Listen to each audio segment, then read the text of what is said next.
এখন একটা ইম্পর্ট্যান্ট প্রশ্ন যে মুসা আলাহিসাল্লামের জমানায় কে ছিল সেই ফেরাউন। আমি আপনাদেরকে বলেছি যে আসলে ফেরাউন হলো 30টা জেনারেশনের বাদশাদের একটা টাইটেল, অ্যান অ্যাবসলিউট মোনার্ক, অর্থাৎ এমন এক বাদশা আর মিলিটারি কমান্ডার যার হাতে থাকতো সমস্ত প্রকারের ক্ষমতার সম্পূর্ণ নিয়ন্ত্রণ। একটা বিষয়ে আর্কিওলজিস্টদের মধ্যে মতপার্থক্য রয়েছে যে ইজিপসিয়ানসরা কোন লেভেল পর্যন্ত ফেরাউনকে খোদা বলে মনে করত, কিন্তু একটা বিষয়ে সবাই একমত, তারা ফেরাউনকে খোদার একটা রূপ বলে অতি অবশ্যই মনে করত। একটা কথা অতি অবশ্যই মনে রাখবেন যে প্রাচীন মিশর ছিল ভয়ানকভাবে বহু ক্লাসে বিভাজিত এক সমাজ। ফেরাউনদের স্ত্রীগণ হোয়াইট এলিট ক্লাস থেকে আসতো, আর তাদেরকে এই নাম আর্কিওলজিস্টরা এই কারণে দিয়েছে কারণ তারা সবসময় হোয়াইট লিলেন কাপড় পরিধান করত। কিন্তু ফেরাউন তাদের থেকেও নিজেকে উপরে রাখত। আইন কানুনের সৃষ্টিকর্তাও ফেরাউন নিজেই হতো, যে কথা তার মুখ থেকে বের হতো সেটাই আইন হয়ে যেত। কিন্তু সেই ফেরাউন যে হজরত মুসা আলাহিসাল্লামের জমানায় ছিল, সে কোন ফেরাউন ছিল? এই মুহূর্তে কায়রোর মিউজিয়ামে একটা মমি রয়েছে, যে মমিটাকে হয়তো আপনারা সবাই জানেন রামেসিস টু নামে। বেশিরভাগ মানুষ মনে করেন যে এই ছিল সেই ফেরাউন যে হজরত মুসা আলাহিসাল্লামের জমানায় ছিল। আর যে কথাটা আপনারা সবাই জানেন যে এই ফেরাউনকে শেষ পর্যন্ত সমুদ্রে ডুবিয়ে দেওয়া হয়েছিল।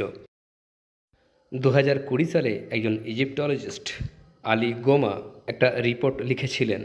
রিপোর্ট যে রামেসিস টু এর মৃত্যু দম বন্ধ হয়ে যাওয়ার কারণে হয়েছিল। এই রিপোর্টে আরও একটা দাবি করা হয়েছে যে সিটি স্ক্যান করে এটা জানা গিয়েছে যে তার ফুসফুসে সামুদ্রিক জুড়িবুটি পাওয়া গিয়েছে, আর এটাই তার ডুবে মৃত্যু হওয়ার প্রমাণ।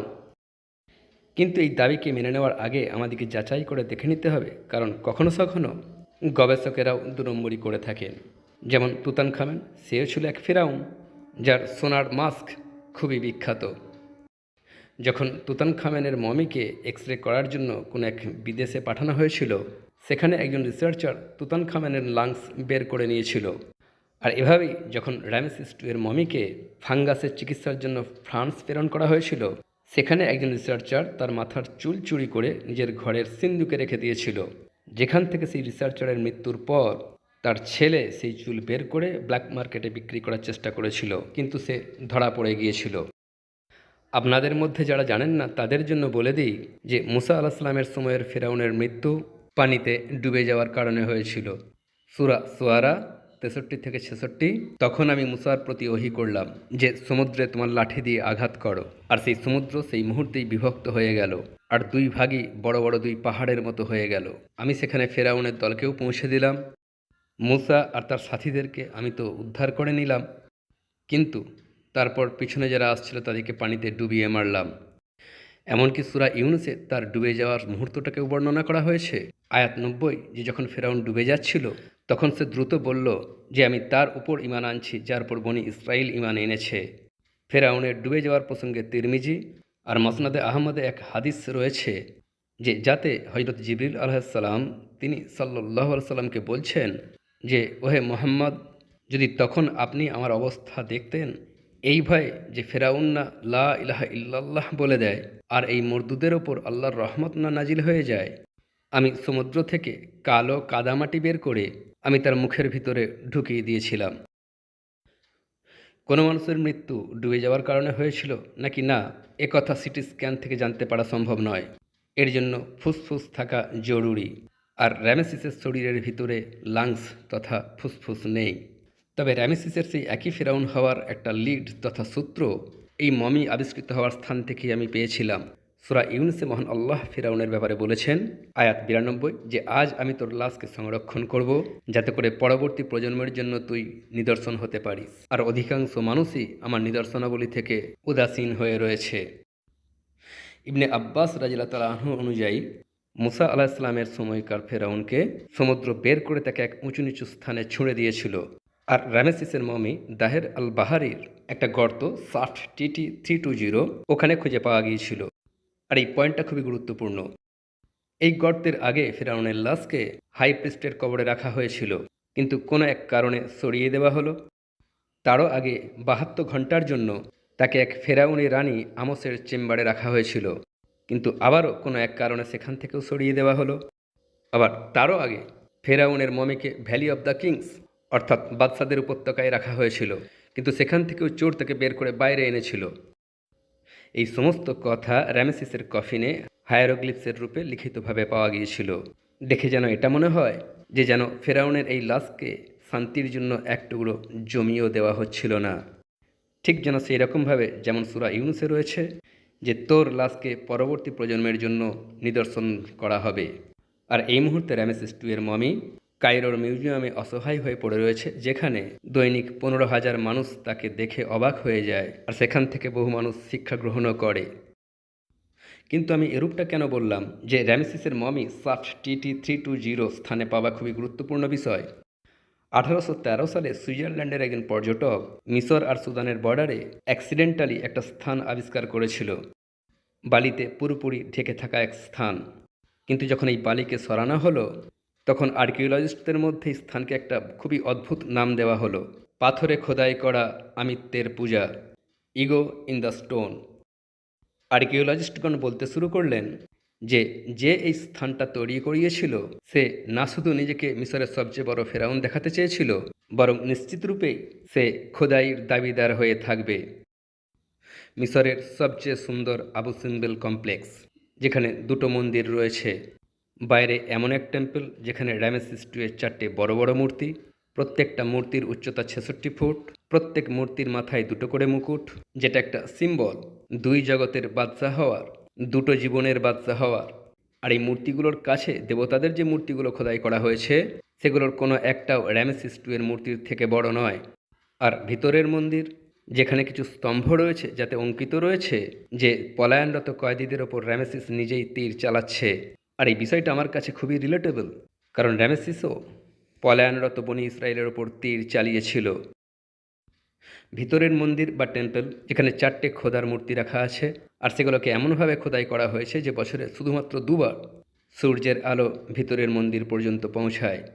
একটা দিন হলো 22শে ফেব্রুয়ারি, আর দ্বিতীয়টা হলো 22শে অক্টোবর, যাতে 3টে মূর্তি তো আলোকিত হয়ে যায়।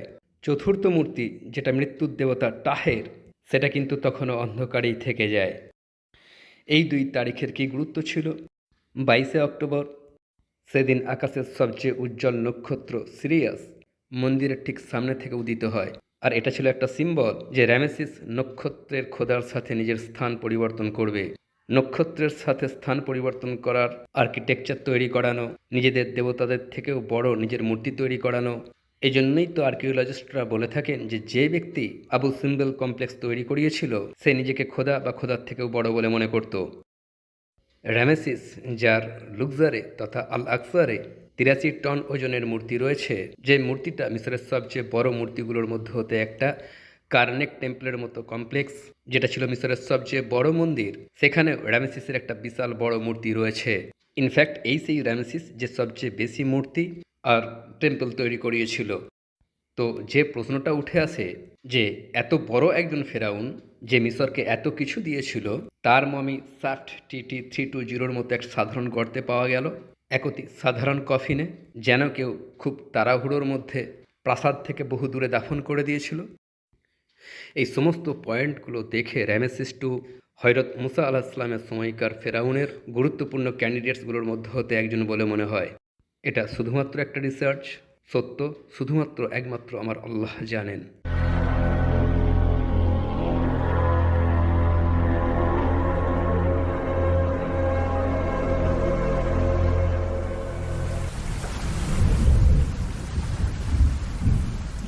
হযরত মুসা আলাইহিস সালামের গণনা উলুল আজম পয়গম্বরদের মধ্যে হয়ে থাকে, আর কোরআনে সবচেয়ে বেশি উল্লেখ ওনার নামেরই রয়েছে।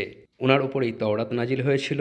সূরা কসস আয়াত 7 অনুযায়ী তাঁর মা ফেরাউন দ্বারা হত্যা করে দেওয়ার ভয়ে সিন্ধুকে রেখে নীল নদীতে ভাসিয়ে দিয়েছিলেন, আর মুসা আলাইহিস সালামের বোন সিন্ধুকের পিছনে পিছনে যাচ্ছিলেন আর লক্ষ্য রাখছিলেন। শেষ পর্যন্ত ফেরাউনের পরিবারের একজন সেই সিন্ধুককে নদী থেকে উঠিয়ে নিল।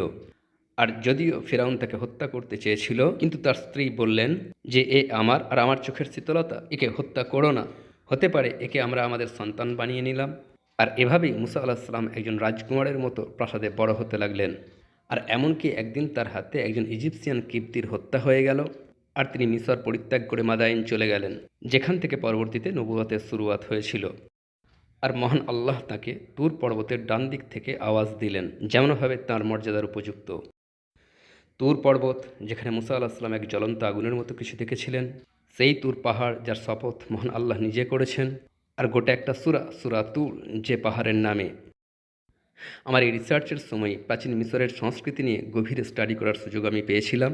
আর আমি দেখেছি যে इस এনসেন্ট जुबान में ইজিপসিয়ান मुंह ল্যাঙ্গুয়েজে का मतलब पानी মুইয়ের होता অর্থ था ছিল পানি, और मुस আর মুস एक সেই उसी लफ्ज শব্দেরই की এক इजिप्शियन ইজিপসিয়ান जुबान की ভেরিয়েশন, वेरिएशन যে है শব্দের जिसका অর্থ मतलब ছিল था পানি पानी से থেকে निकला বের हुआ, হয়ে আসা। जो बड़ी আর এটা दिलचस्प নিজেই बात খুবই है। ইন্টারেস্টিং একটা বিষয়।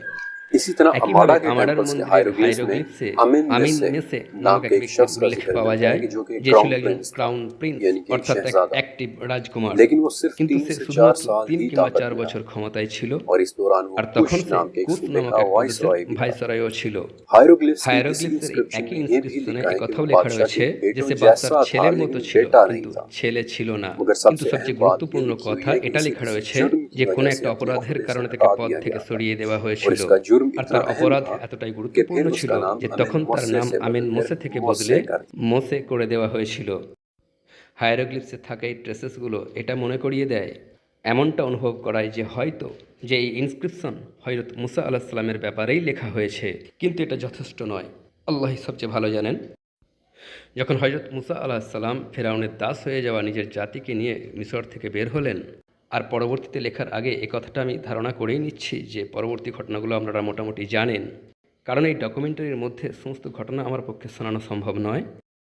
তো মুসা আলাইহিস সালামের সাথে চলে আসা একদল মানুষকে বনি ইসরাইল বলা হলো, কারণ তারা সবাই হযরত ইয়াকুব আলাইহিস সালামের 12 জন পুত্রেরই বংশধর ছিল। আর ইয়াকুব আলাইহিস সালামের ইব্রানি নাম ছিল ইসরাইল।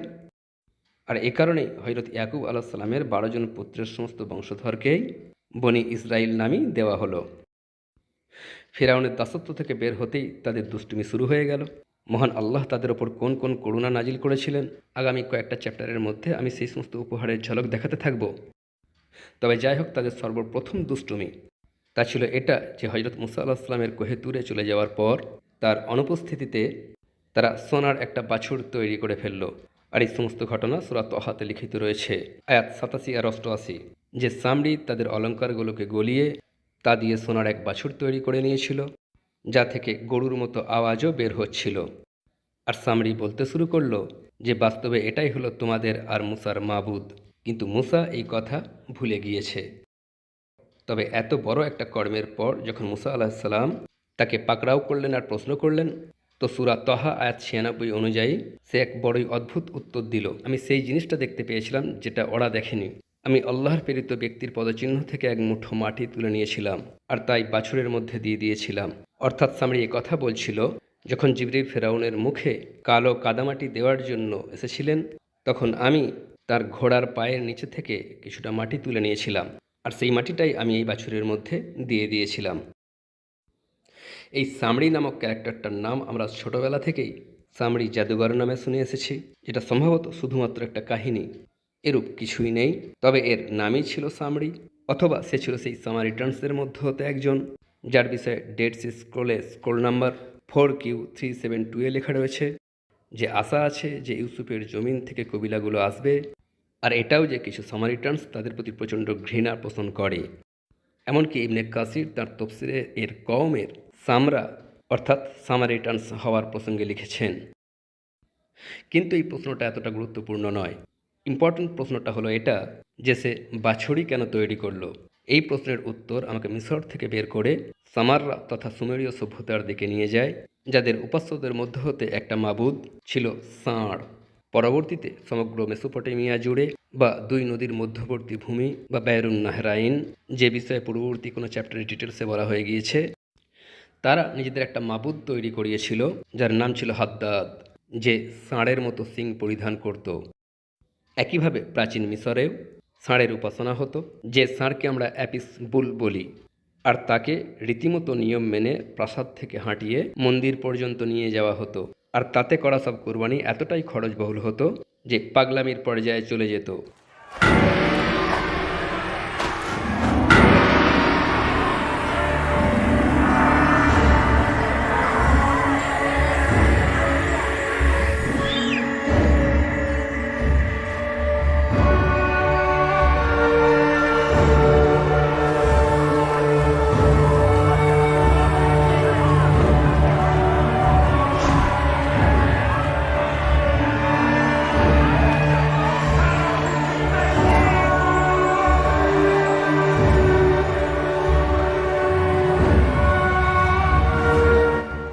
ইনফ্যাক্ট ইজিপসিয়ান ল্যাঙ্গুয়েজে যে শব্দ ষাঁড়ের জন্য ব্যবহৃত হয় সেই একই শব্দ রুহের জন্য ব্যবহৃত হয়। কিন্তু অদ্ভুত কথা এটা হলো যে ষাঁড়ের উপাসনা মুসা আলাহিসাল্লামের 1000 বছর পর প্রাচীন ইরানের জরথুস্ট্র মাযহাবেও পাওয়া যায়। এমন একটা ষাঁড় যার মুখ মানুষের কিন্তু তার দুটো ডানাও থাকতো। এটা ছাড়াও জরথুস্ট্র ধর্মে এক বিশাল বড় এমন একটা ষাঁড়েরও উপাসনা হতো যেটা তাদের মিথোলজি অনুযায়ী বড় বড় পাহাড়কে ভেঙে ফেলতে পারে। এমনকি আমাদের পাকিস্তানেও সিন্ধু সভ্যতায় ষাঁড়ের উপাসনার ট্রেসেস পাওয়া যায়। আর হিন্দু মিথোলজির প্রসঙ্গে আপনারা তো সবাই জানেন যে তারা ষাঁড়কে কতটা পবিত্র মনে করে, বিশেষ করে নন্দী নামক এক ষাঁড়কে। এমনকি গ্রিসেও ষাঁড়কে পবিত্র বলে মনে করা হতো। আর তাদের একটা মিথোলজিক্যাল ক্যারেক্টার মাইনোটাউর, যার রূপ পুরোপুরি ষাঁড়ের মতো।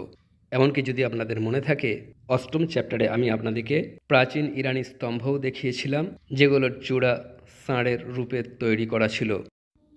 দুনিয়ার সমস্ত কালচারেই আপনারা ষাঁড় দেবতার ঝলক দেখতে পাবেন, কারণ ষাঁড় শুরু থেকেই পাওয়ার, ফার্টিলিটি আর সক্ষমতার সিম্বল হয়ে আছে। এমন একটা কনসেপ্ট যা মানুষকে ষাঁড়ের সামনে নত করে দেয়। কিন্তু কুরআন ও হাদিস নিয়ে আমার রিসার্চ আমাকে মাথা উঁচু করে বাঁচতে শিখিয়েছে। তিনি সাল্লাল্লাহু আলাইহি সাল্লাম বলেছেন, সিলসিলাতুস সহিহা 1486, যে কেয়ামতের দিন সূর্য ও চন্দ্রকে শুয়ে থাকা ষাঁড়ের রূপ দিয়ে আগুনের মধ্যে ছুঁড়ে দেওয়া হবে। স্টাডি করার সময় এই হাদিস পড়ে আমি খুবই অবাক হয়েছিলাম, কারণ আগের চ্যাপ্টার্সগুলোর মধ্যে আপনারা দেখেছেন যে সূর্যেরও উপাসনা হয়ে যাচ্ছিল, মাবুদ করে রেখেছিল, চাঁদেরও উপাসনা হয়ে যাচ্ছিল, আর ষাঁড়েরও উপাসনা হয়ে যাচ্ছিল। আর এই 8টা আরবি শব্দের হাদিস কিভাবে এই হাজার হাজার বছরের প্রাচীন এই কনসেপ্টটাকে তছনছ করে দিচ্ছে, যে কিভাবে দুটো বাতিল মাবুদকে তৃতীয় এক বাতিল মাবুদের রূপ দিয়ে আগুনের মধ্যে ছুঁড়ে দেওয়া হবে। তবে যাই হোক, ষাঁড়ের এই ঘটনার পর বনি ইসরাইল একটা লম্বা সময় পর্যন্ত সেখানে থাকলো, আর তাদের জন্য বেশ কিছু ঘটনা হলো।